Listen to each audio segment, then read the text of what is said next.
உங்க பேரு? அதான் அப்பயே சொன்னனே, ஜோதி மகாலட்சுமி. ஓ, உங்களுக்கு 2 பேரா? இல்ல 3. வீட்ல ஜோ. ஜோவா? ஜோதிகா பேருங்க.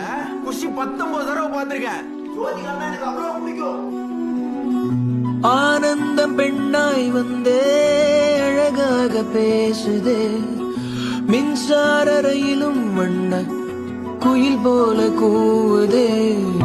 கை தொடும் போதே கலங்கவும் தோணுதே, அன்பே உன் அன்பில் வீசும் கருவறை வாசமே.